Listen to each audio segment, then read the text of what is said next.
In this video, we're going to practice using the chain rule, and what we're going to do is first we're going to identify f and g of the composition, the outside and inside function, explicitly, and take their derivatives in order to put together our chain rule. So let's see how this plays out on A. h of x equals cosine of x to the fourth. So first thing I'm going to do is I'm going to identify an explicit outside function and inside function. And I think it's easier to identify the inside function first, in this case x to the fourth, because that's going to get replaced with x in order to identify the outside function, which is cosine of x.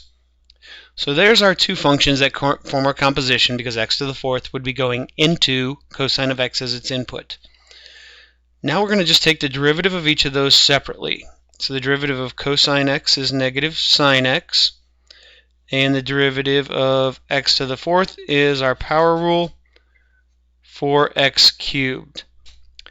Now we have one more step before we put this back together, and that's to do f prime of g of x. So that's f prime of x to the fourth. So x to the fourth is getting put into our derivative as the input now, so that's negative sine of x to the fourth. Now we can put together our chain rule because it's this times this. So h prime of x equals negative sine of x to the fourth times 4x cubed. So that's going to be the procedure that we follow for these next couple examples. So p of x is square root of tangent of x. I'm going to identify an explicit outside function and an explicit inside function. Again, I'll start with the inside. The inside is tangent because what's happening is tangent is getting put in and then it's being square rooted. So my inside is tangent of x, which means f of x is going to be square root of x. Now, we'll take the derivatives of each of these. Remember, this is x to the 1/2 so that we can use our power rule. So f prime of x equals 1/2 x to the minus 1/2, which if we put it back in terms of a radical is 1 over 2 rad x. Either way is typically fine for your final answer. Some books, though, might put it back in terms of the radical, so if you're checking your answer, that's going to be useful. G prime of x is just the derivative of tangent, which is secant squared x. Last thing we need is f prime of g of x, or f prime of tangent of x. I'll do that both ways here just so you can kind of see what I'm doing on this, putting the composition back together with the derivative. It's 1 over 2 times the square root of tangent of x. So we're ready to identify our p prime of x, which is 1 over 2 square root of tangent x times secant squared x.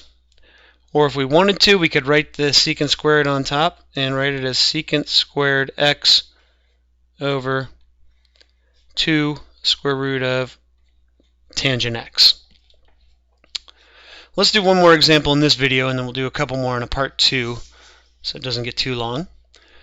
S of x here, see, is 2 to the sine of x. So we want to identify an outside function and an inside function. With an exponential, the inside will almost always be the exponent. That's a good rule of thumb. In this case, sine of x. That leaves for the outside 2 to the x, just replacing that sine of x with an x. So f prime of x is just a basic derivative of an exponential, 2 to the x times ln of 2. And g prime of x is the derivative of sine, which is cosine of x. So those are just our basic derivative rules. We'll put back together f prime of g of x, which is 2 raised to the sine x times ln of 2.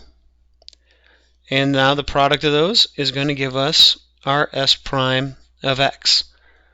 So we have 2 raised to the sine x times ln of 2.